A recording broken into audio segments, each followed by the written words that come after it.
बिस्मिल्लाहिर्रहमानिर्रहीम। Dear students, आज हमारा टॉपिक है डियर गर्ल्स कंपाउंडेबल ऑफेंसेस।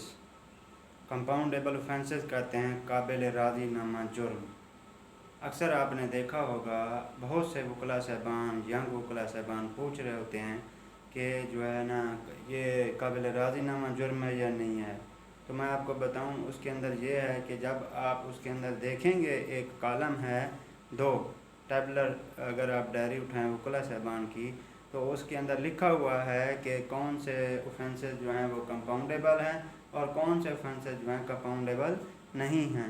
आपने ये वहाँ से देखना है। मज़ीद मैं आपको बता देता हूँ कि कंपाउंडेबल ऑफेंसेस का सेक्शन कौन सा है, वो है 345 CRPC। अब हम अपने टॉपिक की तरफ चलते हैं कि कंपाउंडेबल ऑफेंसेस क्या होते हैं।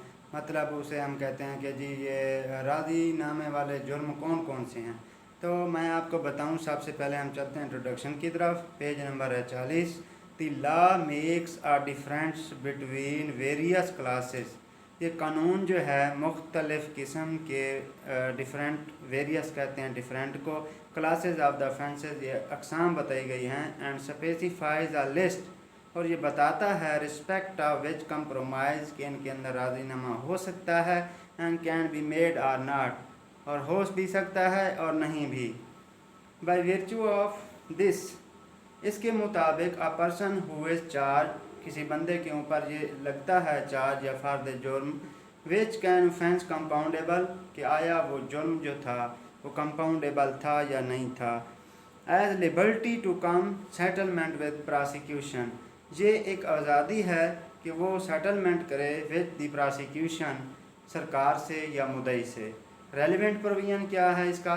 Following is the relevant provision of CRPC, criminal procedure code को कहते हैं, regarding the topic of compoundable offences.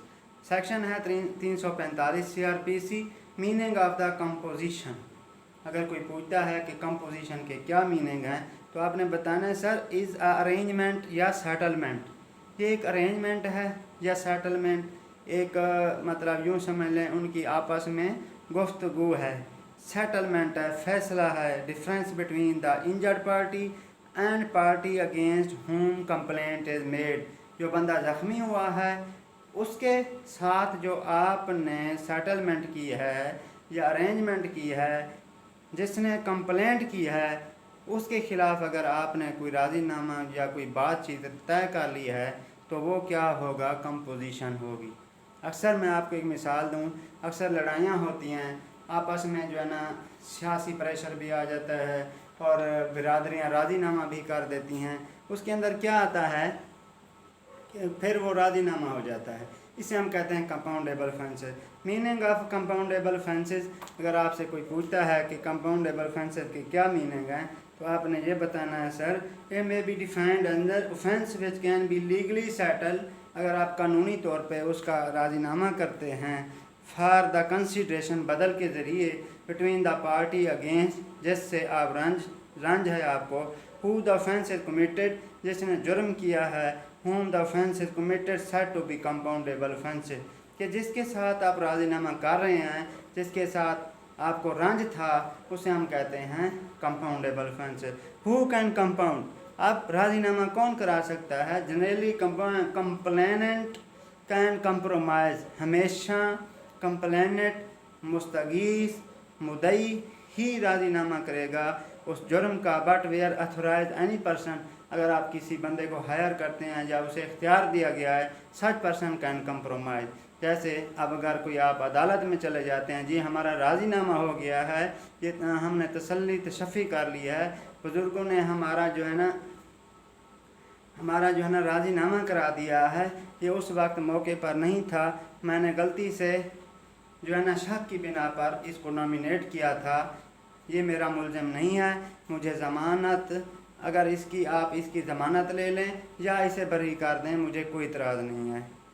आगे है स्कोप ऑफ सेक्शन 345 CRPC के 345 CRPC जो है स्पेसिफाई केसेस विच में लॉफुली बी कंपाउंडेड, के कानूनी तौर पर राज़ीनामा नेसेसरी दैट, ये ज़रूरी है, this offences must be punishable under PPC, Pakistan penal code PPC को कहते हैं, and not under other laws, दूसरे लॉज के तहत नहीं। Offences which are not mentioned in section 345 can not be compounded. अगर 345 सीआरपीसी के अंदर ये नहीं बताया गया तो ये कंपाउंडेड नहीं होंगे। Kinds of the compoundable offences, कौन कौन सी अकसाम हैं कंपाउंडेबल ऑफेंसेस की, आपने बताना है sir. Number 1, offences compoundable without permission of the court, के वो कौन से ऑफेंसेस हैं जो आप उनको बताएंगे। पहला आप ये बताएंगे कि वो कंपाउंडेबल ऑफेंसेस हैं जो without permission of the court किए जा सकते हैं। वो कौन सा सेक्शन है, 345(1) है। आगे है सर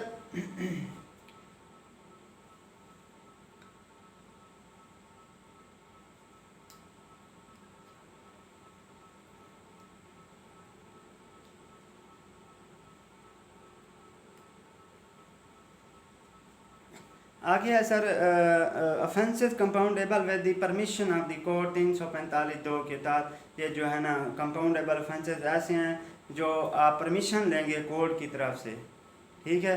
उसके बाद है जी essentials for compounding under section 345 345 कि इसके अंदर आपने क्या लिखना है, following are the essential for the compound and offences. Number 1, compoundable offences for the purpose of compounding, for the purpose of compounding, राजीनामा करने के लिए आपने अक्सर ये कहना है कि जब कोई भी राजीनामा हो रहा होगा तो उसके अंदर क्या होगा, for the purpose of the compounding and offence, for the purpose of the compounding and offence के राजीनामे के लिए it is very essential that, इसके अंदर ये ज़रूरी है कि compoundable and mention in the table specified in 345 and 341 and 345(2), इसके अंदर ये बताया जाना चाहिए कि ये आया कंपाउंडेबल ऑफेंसेस हैं या नहीं हैं, ठीक है।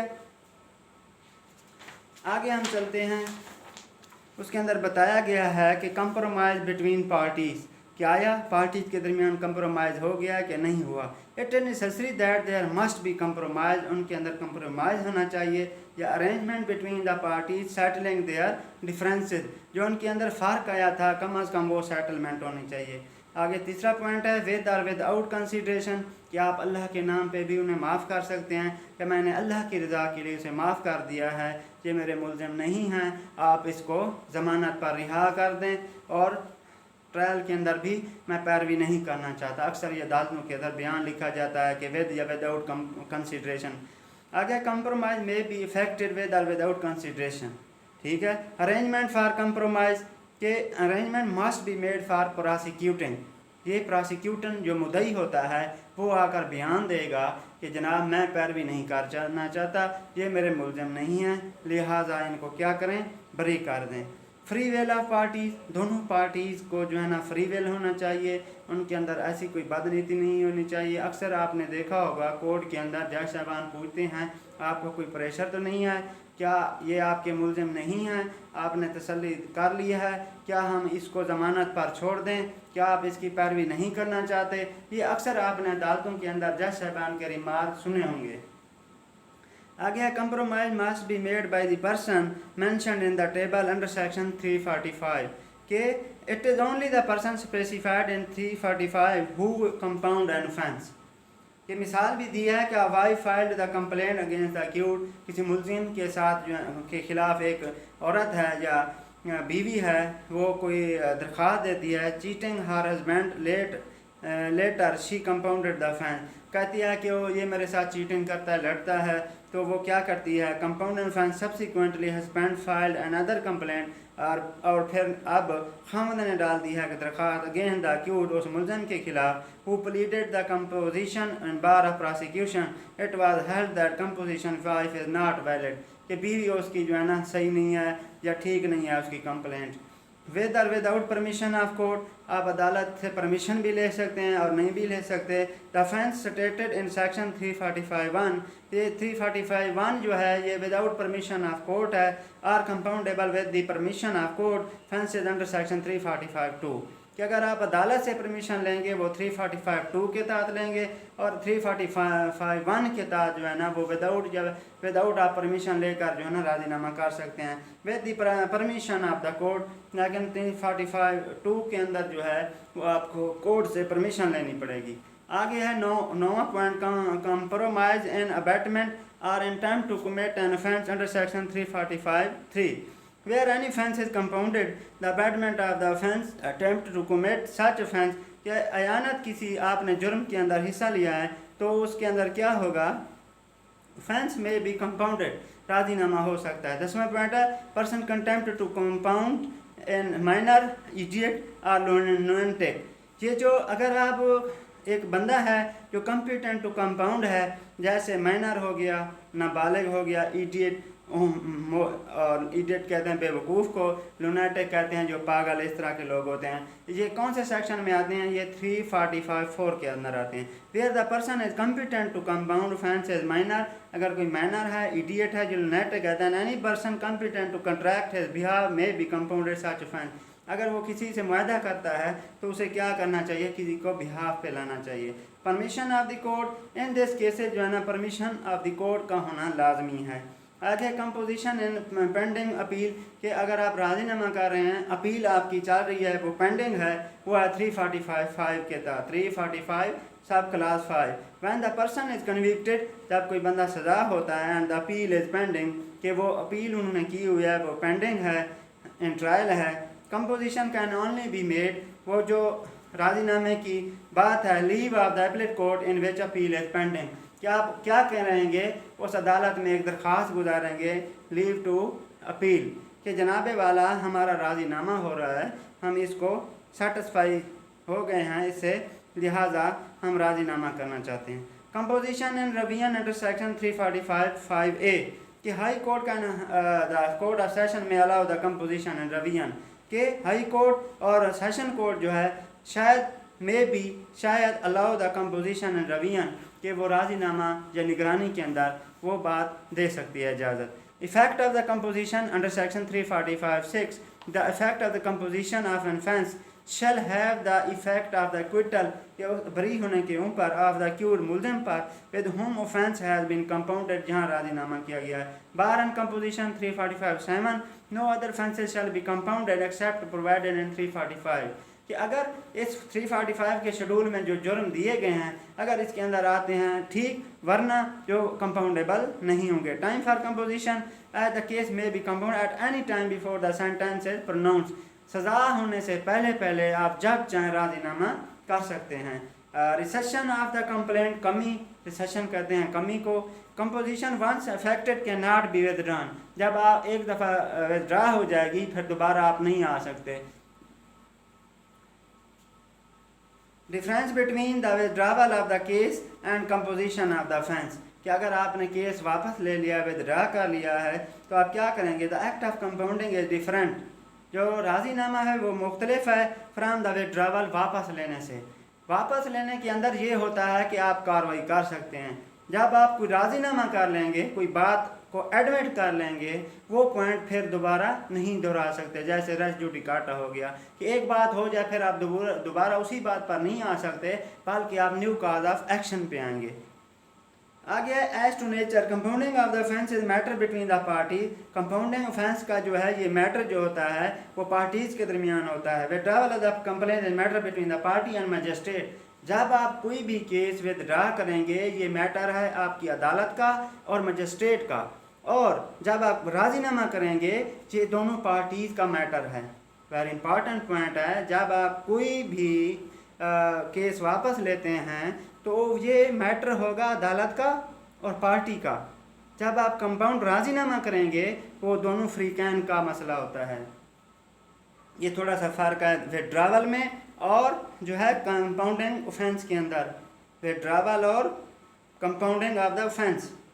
आगे सेटिस्फैक्शन ऑफ द मजिस्ट्रेट, कि आया withdrawal of the case complaint required, कि जब आपने केस वापस ले लिया कंप्लेंट का, सेटिस्फाई मजिस्ट्रेट, क्या मजिस्ट्रेट साहब, जज साहब जो है ना वो इसके ऊपर मुतमईन थे कि या नहीं थे। सफिशेंट ग्राउंड परमिटिंग विदड्रावल, कि उसके अंदर बहुत ज़्यादा एहतियात से लिखना हो चाहता है कि उसके अंदर ग्राउंड देने पड़ते हैं, कि इस वजह से हम जो है ना राजीनामा कर रहे हैं या केस वापस कर रहे हैं।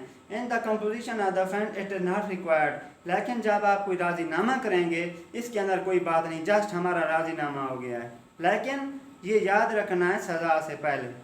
आगे as to offence, composition of the offence, only those offences में be compounded which are mentioned in section 345, कि ये जो 345 के अंदर जो भी सेक्शन बताए गए हैं आपको, उसके मुताबिक आपने जो है ना राजीनामा करना है। अगर इससे हट कर है तो राजीनामा नहीं हो सकता। इफेक्ट क्या होगा? Valid composition amount to acquittal.